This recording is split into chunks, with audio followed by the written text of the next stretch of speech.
Chairman Franken, Ranking Member Risch, and members of the committee, I want to thank you for inviting me to talk with you today about opportunities to reduce energy waste and strengthen the resilience of our energy infrastructure. My name is Mark Spurr. I'm Legislative Director for the International District Energy Association. This is a group formed 104 years ago to improve the efficiency of thermal energy delivery. I'm also president of FEB Energy, which is an international consulting firm that focuses on energy efficiency. I want to congratulate Senator Shaheen and Portman on S-761. It's an outstanding bipartisan bill that will help increase energy efficiency in two important sectors, buildings and industry. I invite the committee to consider the broader picture of U.S. energy use and how 761 can be amended to make significant additional strides in reducing energy waste. We can do this by considering not only the buildings and industrial sectors, but also the potential synergies between these sectors, as well as with a broad array of energy resources that exist in every state represented in the U.S. Senate. Of particular note is a huge energy-consuming sector that is not considered in 761, and that's power generation. When you look at the total picture of U.S. energy use, what is striking is that based on DOE data, 36% of total national energy consumed is wasted, largely in the form of heat, from power generation, industry, and buildings. And we've heard several times today a figure of 57%, which is also correct. However, given the difficulty of chasing around millions of cars and trying to harvest the waste heat from the tailpipes, we're focusing on the waste heat that we have a prayer of actually recovering.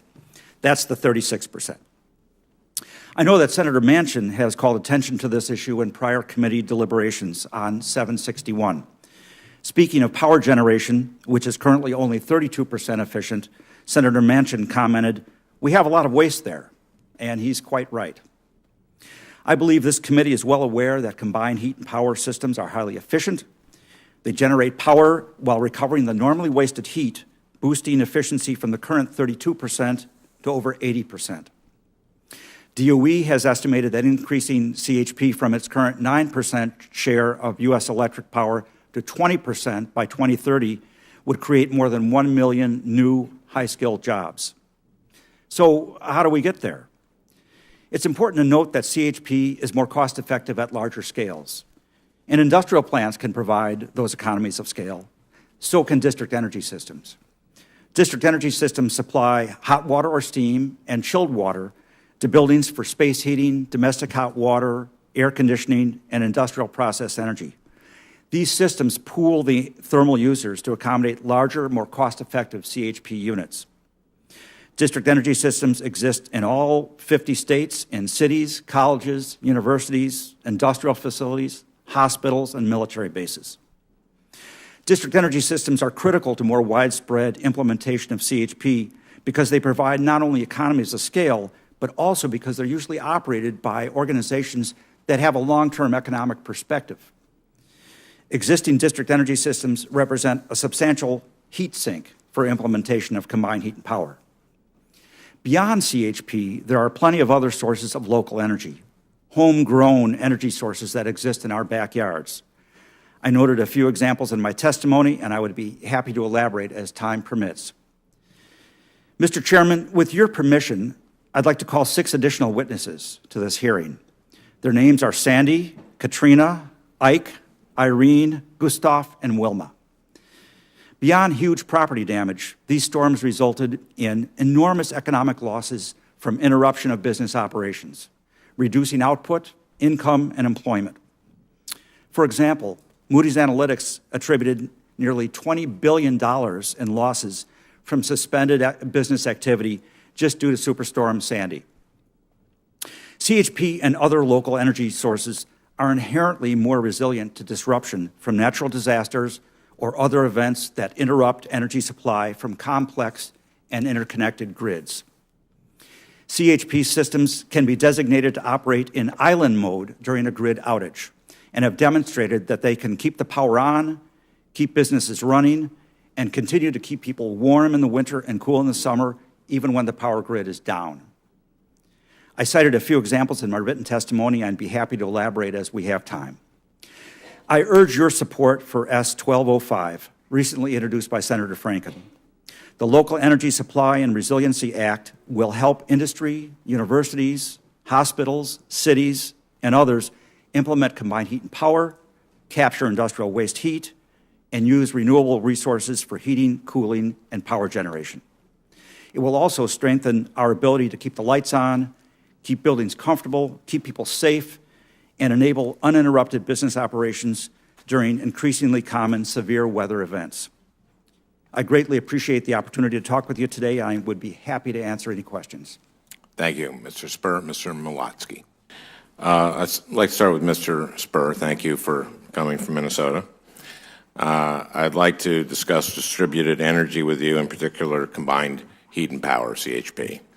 As you said in your testimony, in the United States, up to 36% of all energy we consume is lost from power plants, industrial facilities, and buildings as waste heat. Combined heat and power, or cogeneration, and district energy systems are available, tested technologies that can be used to capture waste heat and put it to use. In Minnesota, the city of St. Paul as a biomass district energy system. It's a great model on how to do this. By using more of our abundant biomass more efficiently, we can support more forest jobs, invest in our power infrastructure, and provide environmental benefits. Senator Risch has pointed out that we need to be doing a better job of getting rid of the hazardous fuel in our forests to prevent forest fires. And we can do that and use the biomass we get that we get out of this to power our combined heat and power systems or our district energy plants. Mr. Spurr, I know that you've been working with the city of Grand Marais on the north shore of Lake Superior and others throughout Minnesota to deploy combined heat and power and other distributed energy systems. Can you talk about the level of interest that you've received from communities there and elsewhere in the country? Thank you. Sorry. Thanks very much for that question, Senator Franken. We're seeing an enormous increase in the interest of communities, large and small, in becoming more efficient and in using the resources in their own backyards. And you mentioned fire hazard. That actually was the initial motivation by the city of Grand Marais to develop a biomass district heating system. When I first went up to Grand Marais to talk with the folks there, I usually ask people, well, why are you interested in this? And when the guy who was on the Public Utilities Commission said fire, I was taken aback. I was expecting energy or jobs or whatnot. And it's certainly true. It's certainly in Minnesota and in, I think, many other places, the decline of the forest products industry has led to a lot of forests becoming what the foresters call decadent. In other words, they're falling in on themselves and they're becoming fire hazards. So one of the things that I think is a tremendous opportunity is to take that problem and turn it into a positive for the communities. But beyond biomass in smaller communities that don't have natural gas, they rely on fuel oil and propane. There's also strong interest by larger communities that do have natural gas but are very much interested in the resiliency of having a CHP system in serving their downtowns. And I think this is really a turning point in this country. Many other countries have long had municipal governments getting it when it comes to energy opportunities and reducing energy waste. I'm seeing a great growth in the U.S. now. Thank you.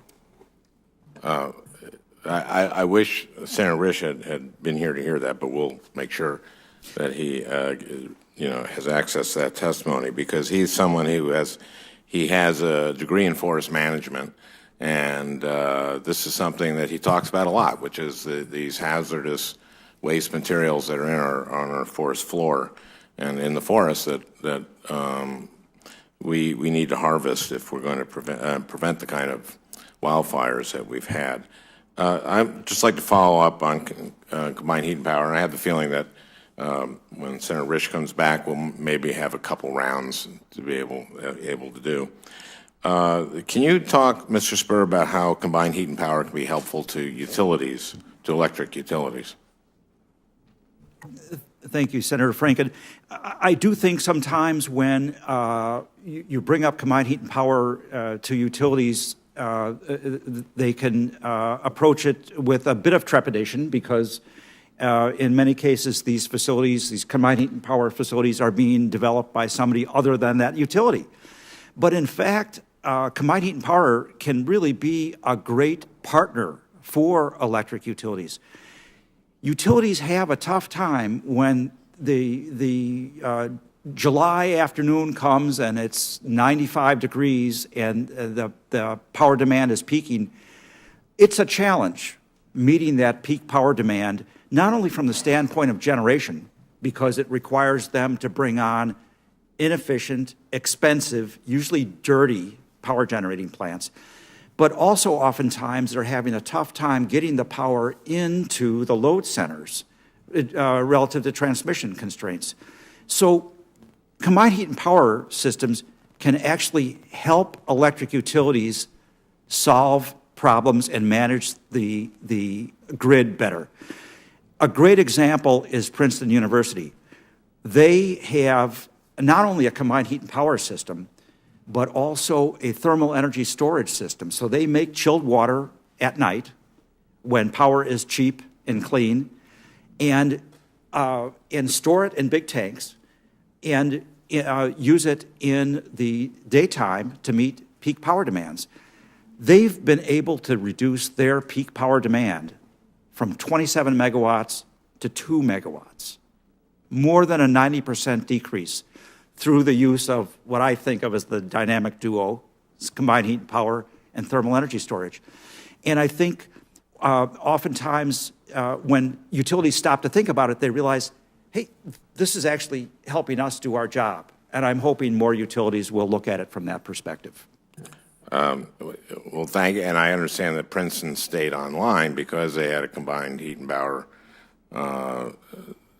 plant That's during exactly right. Hurricane Sandy, and that, well, I'll get to that maybe in a while, but about the resilience of these systems in these hurricanes.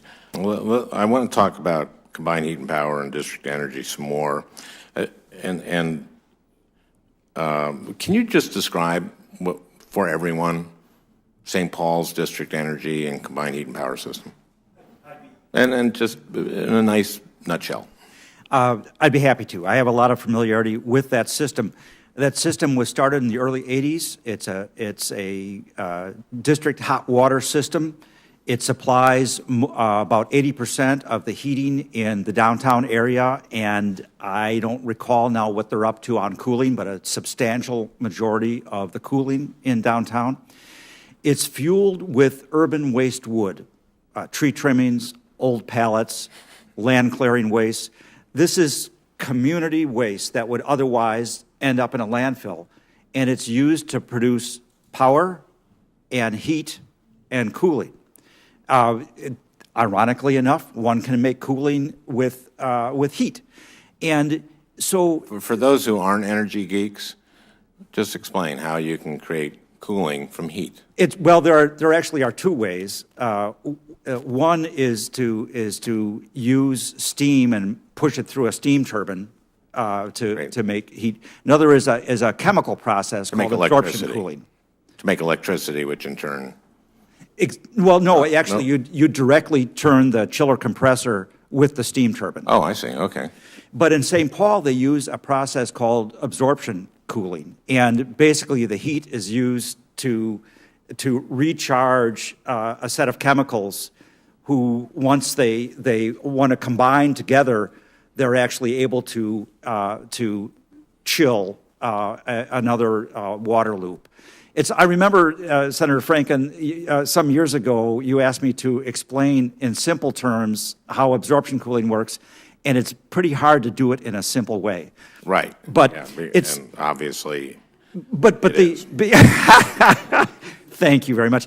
But the other element in that system, besides using urban waste wood to make power, heating, and cooling, is they use extensively chilled water storage. So as I spoke earlier, Princeton. they depress that electric demand by making chilled water. Okay, well, speaking of that, because you were talking about the Princeton, and I want to talk about the resilience, this island mode. Can you explain what it means to be an island mode, and why this could represent incredible savings in terms of saving businesses from incurring tremendous costs during an electricity outage? The use of CHP in island mode has saved the bacon of a lot of universities and industries and other areas during storms. And in my written Mr. testimony, Diamond, sorry about the bacon.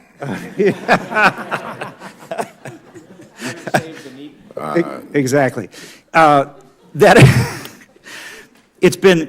What happens with an island mode is that you can generally CHP systems are run in integration with the broader grid, but it can be designed so that if the broader grid goes down, it can cut off the relationship and operate as its own microgrid. And that has allowed many places noted in my written testimony to survive these storms, and my written testimony is only a sampling of the case studies that have taken place. It's an enormously important issue because whatever your beliefs are about what's happening with climate change, the fact is we're having a lot more severe storms, and they're causing power outages. Thank you. And written testimony does provide a number of examples that are very interesting.